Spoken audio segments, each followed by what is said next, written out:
Tonight on the Donlon Report, gas prices hit a 7-year high today, $3.42 a gallon, and now another oil pipeline could get shut down tomorrow in Michigan. I'll speak with someone who says that's a bad idea for workers and consumers, especially right now. Also a win for truckers and common sense. No vaccine mandate for them alone in their cabs, but now we need to hire a lot more of them. And here comes self-driving trucks. How tough is the road ahead for this all-American profession? And did you see this? Can you come out the back? Come out the back, come on!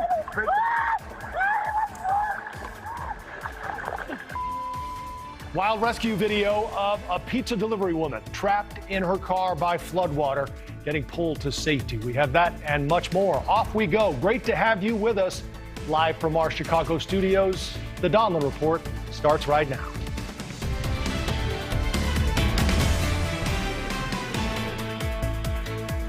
Good evening. Pain at the pump. We're paying a lot more to fill our tanks these days, and that's the pulse of America tonight. The national average for a gallon of regular is up $1.30 a gallon compared to this time last year. That's a 62% jump.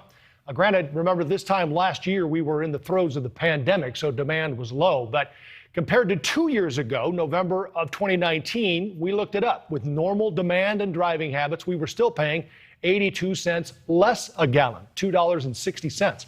So what can be done about this? Remember what the Energy Secretary said when asked about increasing domestic production. What is the Granholm plan to increase oil production in America? Oh my God, that is hilarious.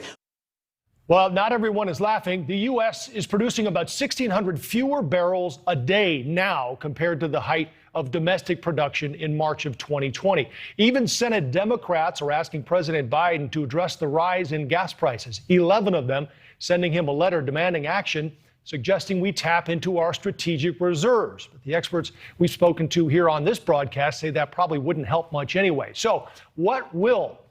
Probably not this. The Biden administration considering closing a pipeline that runs from Western Canada to the Great Lakes states. Michigan Governor Gretchen Whitmer is on board with that. It carries more than 500,000 barrels of crude and 55% of Michigan's propane. And that, of course, as winter approaches. That delivery, by the way, is per day. Our current energy secretary, who laughed at the thought of boosting energy production to ease pain, is, by the way, a former governor of Michigan. So what would the impact be of shutting this pipeline down? And what's the likelihood? For that, we begin with Scott Hayes. He's Toledo Refining Company Governmental Affairs Manager. I know it's a busy day for you, Scott. We appreciate the time. Let's start. There's a deadline tomorrow. What are the chances they shut this off? I think the chances are slim. Look, the administration does not want to lose more good-paying union jobs. The administration cannot want to disproportionately harm people living in a marginal income. They cannot want to disrupt complex supply chains that deliver the chemicals that we make at our refinery to chemical manufacturers, which is the third largest industry in Ohio, by the way, that make the everyday chemicals that everyone uses for your clothing, asphalt, fiberglass, medicine, makeup, your iPhone. There's no end to the chemicals that we use every day, plastics to store your food in. All of that would be disrupted if you shut down this very constrained Midwest market, and it would be devastating to the Midwest, which has already been hollowed out from good manufacturing jobs from decades of trade policies that disadvantaged us. Let's talk a little more about the impact, Scott. We know this pipeline is a major source of energy for Ontario and Quebec. How much oil do we get from this pipeline here in the States? And to your point, what would the impact be without it? Well, we all kind of feed off of each other. So that line comes in, it brings about 40% to the region. That includes the Midwest states, Ohio, Pennsylvania, Indiana, Illinois, Michigan, of course, and then into Ontario and Quebec. There's no way to replace that. We're at a disadvantage in the Midwest because we don't have access to the coast. We don't have access to world markets. So closing that line is a very, very big mistake. What do you think it would do to gas prices, Scott? I think you would see sustained high gas prices. I think you would see sustained high prices for heating fuels. I believe that you would have the price of everything grows up. You know, not only when the price of transportation does the price of everything else go up, it's correlated to inflation, but also, as I mentioned before, the disruption of the supply chain would be hard to replace. I don't know how they make up the chemicals that we produce. Well, it sounds like the concern here, and we should get to the why, Scott, is an easement that allows for this pipeline that expires tomorrow. But the concern with this is the environmental danger it presents, according to environmentalists and critics, correct? That's correct, and I would argue that the existing pipeline as it exists, it sits in the Straits of Mackinac, right on the lake bed. Right. But it was designed to do that. It is a very robust, thick pipe that is designed to do that. Even though that is the case, the owner-operator made an agreement with Michigan pre-Governor Whitmer to build a tunnel down into the bedrock to replace that environmentally sensitive piece of pipeline, but the governor ran on the fact that she'd close it down even though there were plans and $100 million invested for this new pipeline that takes the risk from where it is now, minimal, which PHMSA, the federal regulatory authority that rules on this, to absolute statistical zero. But that wasn't good enough for Governor Whitmer. I can't imagine that the administration is going to side on the side of this outlying philosophy. At this point, no doubt, and especially considering what's happening. Scott, on the way out, what do you think happens? How does this resolve? I think that a more sober, pragmatic approach to energy policy across the nation applies. I think we save thousands of good union jobs. I think we preserve the supply chains and contain costs by leaving that line open. That's my prediction. All right, we will see. Scott Hayes, Toledo Refining Company Governmental Affairs Manager. Again, I know you have a lot going on. We appreciate you sharing some time with us. Thanks, Joe. Prices, as you well know, have been on the rise for a while. What's behind it? What can be done? For that, we're joined now by UBS financial advisor, our friend Tracy Burns. Tracy, we talked about this a lot in our meeting today, and looking at the why first. Why are prices up? A year ago, we know we were shut down, so there was really no demand and a lot of supply. But should we be surprised now that prices are up because we're all back on the roads? Yeah, we shouldn't, actually. And I think a lot of this was decisions made a year ago. People just never could presume or assume that we'd be off to the races like we are right now. So the demand is almost higher than I think what we anticipated a year ago. I think part of the problem now, though, is because in theory this should be transitory, and we still think it is. The problem, though, is it has become a psychological thing. You know, it's much like during the tech bubble. You couldn't get in a cab and have your cab driver recommend a tech stock to you. You can't get in an Uber now and have someone not talk about inflation, whether it be on your coffee, on the ride, quite frankly, or to the restaurant you're going to. And the more and more we talk about this and it feeds on itself, it becomes this frenzy that people are going to start to change their behavior. And that, I think, will be the big problem. What can we do about it, Tracy? Anything? Yeah, I think we just have to take a deep breath with it, too. You know, like, what's going to happen is people are going to start to get nervous. Your last guest just talked about how gas prices might go up. Well, if gas prices, or they are going up, I should say, if gas prices go up and I am a lower middle income family, maybe I'm not going to drive to the dinner, and then I'm not going to spend money at the restaurant. And then I'm going to stay home instead and make my own bowl of pasta. And once you start doing that and behaviors change, then it's a vicious cycle. Then we're back to, okay, the people in the restaurant need to make more money now because not enough people are coming in. So you have this wage price cycle that can really keep growing and growing. I think we need to take a deep breath a little bit and let this thing work itself out, because we will eventually empty the trucks in the LA ports and this will get back to some semblance of normalcy. We did some back of the napkin math, Tracy, on how much this is going to cost families, and it came in roughly about $1,400 to $1,500 a year. We're going to leave it there for now, but I did want to get you, as you look at those numbers, on one other thing, a story that jumped out at us. Household debt is at a record high, and we're wondering what happened, because I thought people were flush with stimulus money and we weren't spending anything during the lockdowns. Right. So on one hand, you have good debt where people think, I can charge this, I can put this on my credit card because I have a job and I can pay it off. You don't want it to turn into, stupid debt, which is an economic term, but you don't want it to get to a point where people say, hey, we're out there. Right. We're out. We're charging. Who cares? Life is good. We're free again. We're not on lockdown. So that's the slippery slope here. The good news is people are out spending, but you also have mortgages people took on mortgages, they bought homes, they moved to the suburbs. You have kids that are back in school that may not have been last year, so education costs are up. So things are more expensive. There is more debt out there. We have to be very careful, though, that, we don't hit the holiday season and charge our way right through it. Right. Boy, those numbers are pretty scary. Tracy Burns, UBS financial advisor. It's always good to have you. Thank you. Thank you, Joe. What's making matters worse for rising prices? Well, supply chain bottlenecks. We're not always getting what we need, where we need it, but truckers are breathing a bit of a sigh of relief this week. Truck driver Todd Spencer joins us now for more on that. He also heads up the owner-operated Independent Drivers Association. So we cleared a major hurdle here, removing truck drivers from the vaccine mandate. How big of a relief is that for the industry, Todd?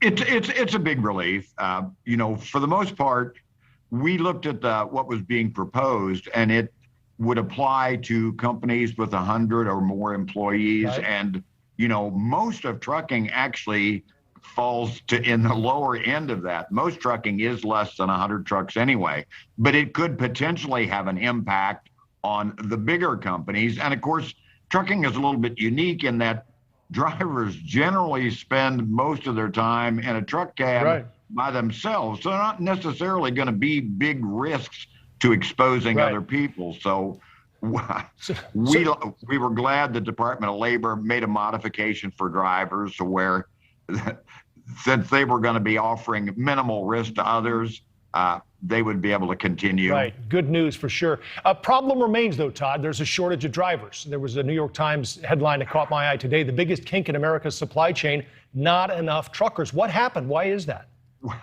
You know what? I've been in trucking for over 4 decades. And, with your previous segment talking about OPEC, our organization was formed in 1973 as a result of OPEC and their ability to influence and control and drive up oil prices. But, just about for almost all of those decades, I've heard the same talk of driver shortages. And, what generally is considered a shortage is a retention problem. People come into this industry and they come into it where there's a great demand and they burn out really, really quick because the job is demanding. It's hard. And you're away from home sometimes weeks at a time, and you just don't really make all that much money. And folks find opportunities to replace that, and they do. Right. And, do you think that's because, Todd, in addition, we have now these driverless trucks? Are there people looking at the future of the industry and saying, look, I'm being replaced? Well, younger people certainly have to be looking at things like that. And, even older folks like me know that when big companies have the opportunity to do that, they will. They will. That's the way business is done. So, there will, but we know there will be a need for people in the cabs of trucks to make the store deliveries for a long, long, long time to come. But the problems that cause people to enter the industry and then leave quickly, those are the things that need to be addressed. And, we certainly are going to do everything we can, but the employers of those drivers have got to step up and meet the challenge. Well, we appreciate all that you do to keep this country moving. Todd Spencer, it's great to have you. Good luck, my friend. Thank you very much. Glad to be part of the show. Traitor. That's what you are. You're a piece of traitor. I hope you die. I hope everybody in your family dies. Well, that voicemail left for Republican Congressman Fred Upton after he voted for the bipartisan infrastructure bill, something he called common sense legislation. Between death threats and primary threats, it's becoming a lot harder to meet in the middle. And did you see this? A bizarre video tweeted by Congressman Gosar of Arizona, an anime that depicts him killing a congresswoman and attacking President Biden. Where's the cancel culture mob stand on this one? We'll talk about that. And don't forget, you can follow us on social media at the Donlon Report on Twitter. Back after this. This was on Congressman Upton's voicemail after he voted in favor of the infrastructure bill. Here's the clip. Traitor. That's what you are. You're a piece of traitor. I hope you die. I hope everybody in your family dies. You piece of trash mother. Voted for Donlon. Wow. Okay. I didn't even hear the second half of that, but I don't think we needed to. We got the idea. But, you know, the thing that strikes me about this is these conversations about a bill to fix roads and bridges for the most part. Yeah. I mean, how do we get to a point where we can at least be civil with one another, Doug? You know, like the bill or don't like the bill, infrastructure appropriations bills and spending bills aren't really the divisive things that you would think would, you know, lead to this kind of accusation and language and threats. And, you know, I think it's really hard to put the genie back in the bottle, but it's why leaders in both chambers and both parties, I think, need to be forceful here. Again, you know, if you get that voicemail, obviously it's staggeringly scary. And it again goes to what I said earlier, someone's going to get hurt again. And I say again because it's happened so many times before. We're seeing a rise in this kind of hate globally as well. As, you know, we just recently had a member of the British Parliament assassinated. And we have to quell this. And if you know, my party can't speak up when it's their members that are being targeted, you know, that's really upsetting for me. Let's talk some politics, Doug, while we have you. Former President Trump taking sort of a victory lap and said that he was responsible for Glenn Youngkin's victory in Virginia. Should he? I mean, in the end, we know Youngkin didn't even mention his name. Yeah. Well, look, Donald Trump's going to claim credit if there's a win, and he's going to deflect any blame if there's a loss. I would say that the number one person really responsible, two people I would say responsible for Glenn Youngkin's wins. One, Glenn Youngkin, because he ran a terrific campaign and is a first-time candidate. It's really hard to run a campaign where you don't make a lot of mistakes. And two, Joe Biden. When I was at the Republican National Committee back in 2010, our magic number for Barack Obama was 46. We felt that if he was at or below that, we'd take back the House. Obviously, the numbers we're seeing right now for Joe Biden are below that and spell real fear for Democrats moving forward. And Democrats are going to sink and swim on Joe Biden's numbers. If you can't improve them, it's going to be a long year for Democrats. I thought you were going to say Terry McAuliffe, because he did use President Trump's name quite a bit in that. So having said that, Doug, they only need to flip 5 in the House. Do you think this is a done deal? I never think anything is a done deal in politics. I had a friend who said to me last week before the elections that taking back the House and the Senate, and we lost, obviously, a big recruit Republicans did in New Hampshire today, was in the bag. You know, I would tell my Republican friends, let's spend less time measuring curtains and more time trying to build the House. All right. Former RNC spokesperson Doug Heye, it's great to have you with us tonight. Thanks for the time. Thank you. The Astroworld investigation continues. The Houston fire chief says the show should have been stopped. Why didn't he? What is the city's liability in a case like this? Plus, were the security guards properly trained? Respectfully, do you feel like you were qualified for this situation? I do. I don't believe I was prepared. NewsNation's Brian Entin live in Houston with the very latest on the investigation. He'll join us next. And we're live in Kenosha from the Kyle Rittenhouse trial. The jarring revelation yesterday by an armed former paramedic that he may have unintentionally pointed his gun at Rittenhouse before Rittenhouse fired. Could that testimony clear Rittenhouse? We'll ask the attorney when we continue.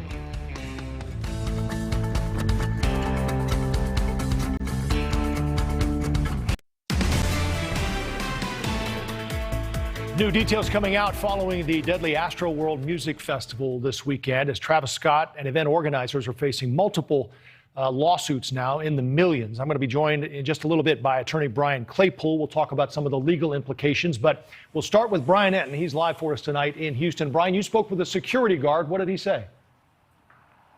Yeah, so this security guard and others flat out said that they were not prepared for what happened at the concert. They were not ready to secure a concert. Some of them were not even ready to do security at all. The security guard we spoke to said, I literally showed up here with his uncle, and he heard about the job through a text message, showed up. They didn't even know his name. They didn't ask for his identification. That he was told he would get paid through Cash App.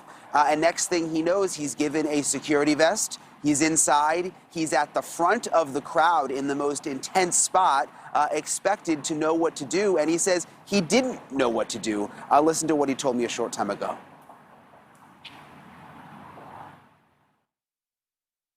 Do you think there were enough security officers there? I think there was enough security officers. I just don't believe that they took the right route of hiring security. What do you mean by that? It was freelancers. It wasn't people that was used to securing nothing. Well, you're saying you got the job through a text message. I got the job through a text message. When I got there, I knew it was like a temp service type of situation because they had a line of like 200 people. So he basically lined up in that line, Joe. He does have the lowest level of security license, but he told me his only experience was basically sitting outside a bank on another job. And in this experience, he was literally expected to save people. He saw people who were not breathing, and he saw one man die. What was his biggest frustration, Brian? Did he say that he felt like this show should have been stopped and was upset that it wasn't? So his biggest frustration was actually the setup of the show. Again, you heard him say he thinks there was enough personnel there. He feels that the barricades were not set up properly at all. And he says that the barricades at the front of the stage were reinforced so they wouldn't give it all. They weren't flexing at all. So he saw the people who got pushed up against those barricades in the front. He said they literally couldn't even move enough to inhale and catch their breath. All right, Brian Entin, live for us tonight in Houston. Thanks for the update, Brian. Whatever the reason behind the chaos, it's important not to forget the victims and their families. 8 people died at the event Friday night, all of them between the ages of 14 and 27, with their whole lives ahead of them. And now a 9-year-old boy, Ezra Blunt, in a medically induced coma. He was on his father's shoulders during the concert when his dad passed out amid all the chaos and Ezra fell. Certainly sinks in for all parents. I know I've sent my kids on their way to a number of these concerts like this, and I can't imagine going through it. It's probably why a lot of people, too, want to get to the bottom of exactly what happened. And joining me now to do that and talk about the legal implications, attorney Brian Claypool. He was actually at the Las Vegas concert shooting and represented a number of people who sued after that show. Brian, it's great to have you. I'm wondering, the more you hear about this, the more it just sounded like a disaster waiting to happen. Yeah, Joe, thanks for having me. That bit you played is staggering. I mean, to hear these alleged security guys saying that they got a text message to show up and had absolutely no training, that is absolute garbage. I mean, this event is going to change the face of concerts going forward. I know out here in California, I'm sure you've heard of Coachella. They're already anxious about whether that's even going to go forward because of this. Now, you mentioned I was in the Las Vegas shooting. I almost died in that shooting. And when I ended up repping 150 victims, the first thing we looked at, Joe, was security. Security both within the MGM and on the premise. And I've got to tell you, I said yesterday on another show, that's the heart of these lawsuits. These victims and their lawyers should be focusing on flat-out negligent security. Not only it starts from hiring and training and supervision. And then Brian made a good point there about these barriers, right? 2 years ago, there were problems with another Travis Scott concert. Did they not learn to improve the barriers so that people can't be crushed together like that? Yeah, let's listen to a clip from the Houston fire chief, something he said on the Today Show. We'll get your reaction after. We all have a responsibility. Everybody in that at that event has a responsibility, starting from the artist. The artist, if he notices something that's going on, he can certainly pause that performance, turn on the lights, and say, "Hey, we're not going to continue until this thing is resolved."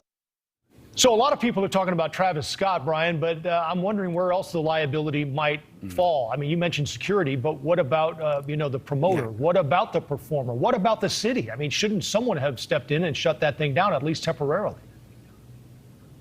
Well, you've got two fluid issues here, Joe. You've got criminal liability potentially, and you've got civil liability. Let's talk just quickly about criminal liability. I really don't think there is going to be criminal liability. Everybody's trying to point the finger at Travis Scott, even Drake. They should be criminally liable. The reason why I don't think they will be, the standard is a lot higher for criminal negligence. It requires you knew or should have known of a risk. Well, they knew that, but you've got to act in reckless disregard. And you got to, if you're performing on a stage, you're focusing on performing. I'm not making an excuse, but you're looking out in the crowd, you see an ambulance, maybe you think there was a fight. Right. You don't know that people are dying. So that's criminal. That's the criminal side. I don't think there's going to be criminal liability. But getting to civil liability, you've got to be careful as well. We learned this in the Vegas shooting case, Joe. You can't just randomly start suing every defendant here. Like, for example, Live Nation, the promoter. Do you know that in those tickets that you buy through Ticketmaster, that's owned by Live Nation, that there are binding arbitration clauses, right? That would be devastating. That's devastating for a plaintiff. You don't want to have I thought of that binding today, arbitration. Brian. You know, it basically says that you know, if you come to this show, you can't sue someone if something happens. How does that fit in? That's right. That's a limitation of liability, right? You've got both binding arbitration and a limitation of liability clause in these tickets you buy. So these lawyers that are already out there suing everybody, that could be a detriment to these victims' families. They need to be careful because you don't want to get into arbitration and end up suing the wrong person. Here's another example. You might end up in federal court versus state court if you start suing everybody on the planet. That's another thing that you need to be careful with. And then real quick, on city liability, I don't think the city, the police chief, they're not going to be held liable. If they're sued, they're going to get out of court. They didn't own the property. They didn't supervise the premise. And they have government immunity on a lot of claims. All right, let's get you on the Rittenhouse trial while we have you, Brian, quickly. There was a big development yesterday. One of the people injured talked about what happened before Rittenhouse shot him. Here's a clip. It wasn't until you pointed your gun at him, advanced on him, with your gun, now your hands down, pointed at him, that he fired, right? Correct. So how big a bombshell is that, Brian? Devastation for the prosecution. That testimony is an acquittal as to that gentleman, because self-defense requires the person using it to have an objective fear of imminent harm. And that testimony clearly establishes that Rittenhouse objectively means, for your viewers, that what would a reasonable person think, not subjectively, which is what you or I would think. But I got to tell you, with that testimony, they're going to argue in closing statement, defense lawyers, that Rittenhouse objectively felt like his life was in danger, a gun was pointed at him, and he used self-defense. So that was just a bombshell. We're out of time. Yes or no? Would you put him on the stand? I wouldn't. Given that testimony, no. All right. Brian Claypool, it's great to have you. Thanks for the time. You bet. Thank you. For more on the latest in the Rittenhouse case, now we want to head up to Kenosha, where NewsNation's Keleigh Beeson is standing by covering the trial. What happened today, Keleigh? Well, Joe, today there was some new drone video that was shown. This is apparently the clearest video of that first shooting. It was slowed down. It was zoomed in to show Kyle Rittenhouse shooting Joseph Rosenbaum at close range. Now, today, a forensic pathologist testified that Rosenbaum had soot injuries that could indicate that his hand was over the barrel of Rittenhouse's rifle. But the doctor also went on to say that it's unclear from this video whether Rosenbaum was attempting to grab the rifle or swat it away. Kyle Rittenhouse now faces life in prison if convicted on the most serious charge against him, which is first-degree intentional homicide. We have heard from the defense, Joe, that Rittenhouse will testify. However, we do not know when. Interesting. Okay. Keleigh Beeson, thanks for the update live for us tonight in Kenosha. Thank you. The Taliban, and I overestimated the strength and capability of the friendly Afghan forces. That was former Navy SEAL Jocko Willink, who went viral this summer for that video titled "If I Were President." We'll get his take on the end of America's longest war and the chaotic pullout. That's next.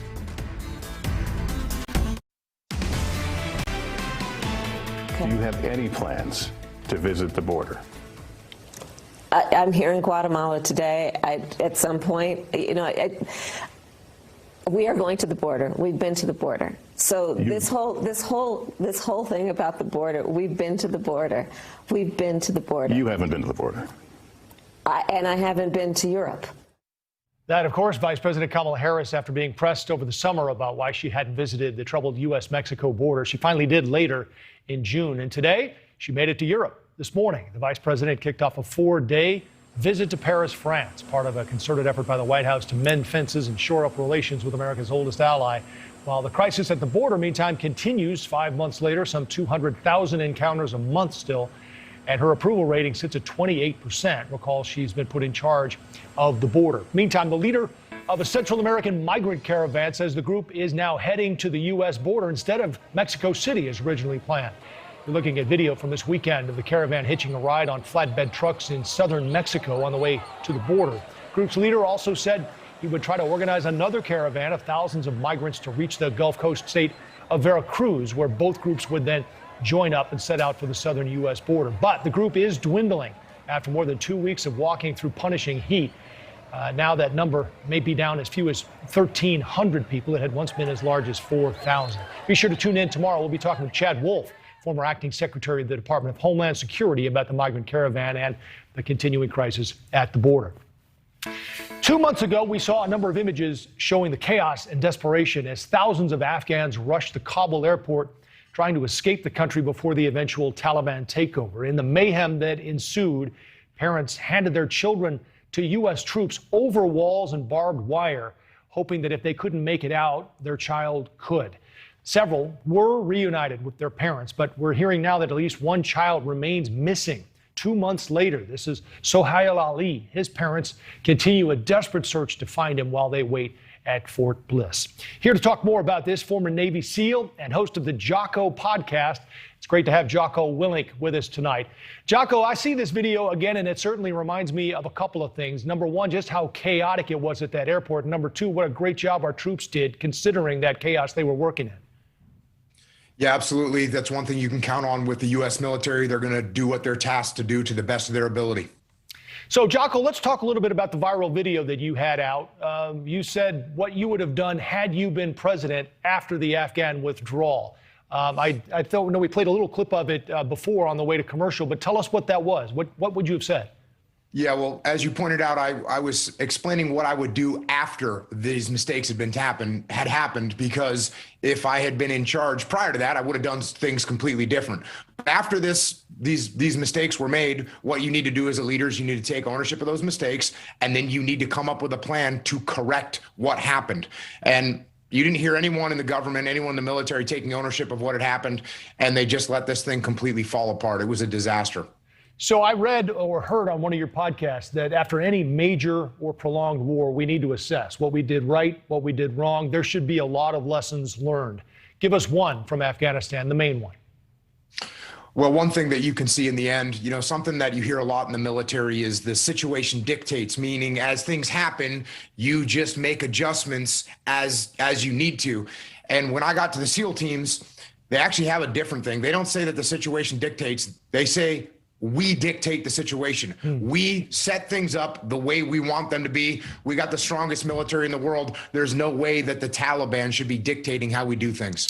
Talking about leadership, because I know you do that a lot out on the speaking circuit. Here's what Congressman Tom Reed told us last night about leadership in politics. And as my freshman members, when I came in 2010, will evolve, will hopefully mature, they're going to have to understand that governing is hard. Voting no is the easy vote. You can vote no all day long, but voting yes is true leadership. And I will tell you, I applaud those of my fellow 13 that voted for it and said, you know what, we're going to do what's right. We're going to stand on policy, and we'll take care of the politics. So it wouldn't have changed my vote. I can assure you of that. He's talking, Jocko, about the vote on the infrastructure bill. Where are you on this with leadership in government? Why is there so much infighting and gridlock? Well, we have people that don't talk to each other, and you got a situation like this. I mean, you go to any American family and ask any American family, hey, do you want a new pool? Do you want to remodel the kitchen? Do you want to put an additional bedroom on the house? You want new plumbing? You want new wiring? You want new infrastructure? What's the family going to say? They're all going to vote yes. But then the question comes, how are we going to pay for those things? So these political situations that we're in, we're not looking at the big picture. And I know things are crazy when the Democrats want to allow us to take state and local deductions from our taxes. And yet I live in California. I want that cap gone too. I don't want to pay all these taxes. And the Democrats are the ones that are on my side here. So it's getting pretty wild in Washington. Yeah, it certainly is. Let's get you on one more thing, Jocko, because with all the good news we have had to celebrate recently, we just saw headlines about how we're in this pandemic funk. I know you're a motivational speaker too. Why do you think that is, and how do we get out of it? Well, look, everyone meets challenges in life, and the way I always look at challenges is that challenges, when you get through them, they make you better, they make you stronger, they bring you together as a group. So that's what SEAL training is. SEAL training puts you in very rough conditions together, and it makes you stronger. So I look at something like the pandemic that we're getting through. It's going to make us stronger in the long run. Right. Listen, good luck with the book. It's called Spin Cycle, and it's out now. And I know you branched off into some fiction here. We'll look forward to reading that, and we appreciate your time tonight, Jocko. It's great to have you. Thanks for having me. Book's called Final Spin. Appreciate it. You bet. Take care. Oh, what did I call it? Spin Cycle? I got it. Oh, man, I'm in trouble with that guy. Are you kidding me? I do not want to be on his bad side. He didn't send you a book? He did, but I forgot the name of the title. I knew it was something. It had something to do with the washing machine. Sorry, Jocko. I mean it. What do you have coming up? Hey, we're actually picking up where you left off about the pandemic, which is, why are we still doing all this? You're not going to die from COVID anymore. Between the vaccine and the therapeutics, it's over. So what is this desire by some to have a perpetual pandemic, to live in this constant state of emergency? And there's a teacher that we are going to talk to who has been effectively fired because of the vaccine mandate, but she's vaccinated. All right. Well, Pretty interesting story. See you with that and more at the top of the hour. Yeah. Thanks, Leland. Tonight's American Snapshot coming up. Gunman at a church, not a problem for one Tennessee pastor. That's ahead.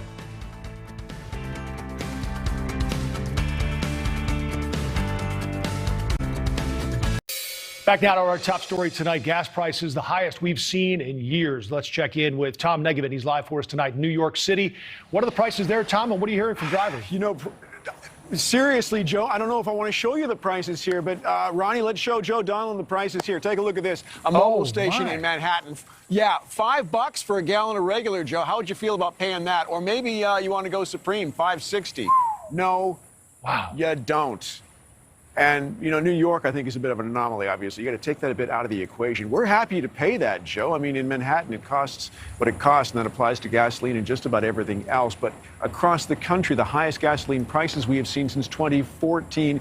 It will be, economic analysts are telling us, the most expensive Thanksgiving season we've seen since 2013. And they're saying, bottom line, you can blame a lot of this on the COVID pandemic. Not all gloom and doom. The tank is half full, some of them say, a sign that the economy is surging again and that people are willing to spend money and travel, which it certainly appears they are. A political issue, this is being made by some. A lot of calls right now, Joe, for the administration, for President Joe Biden to deal with this directly. They're talking about the Strategic Petroleum Reserve. Right. There are reasons why that won't work. Yeah. And we'll get into them on Prime. All right, sounds good. Tom Negevin, good to see you in the big city. Thank you. Port Orange, Florida now. Police officers rescued a pizza delivery driver who took a really wrong turn. Can you come out the back? Come out the back, come on.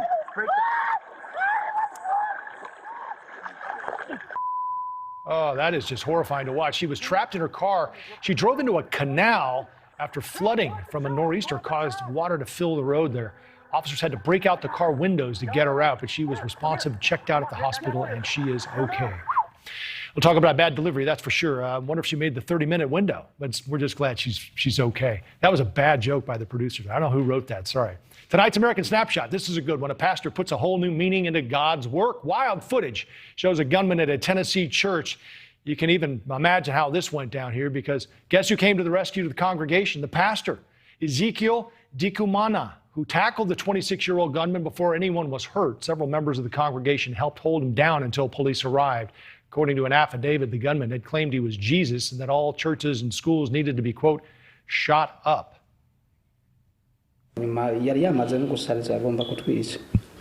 wanted to kill.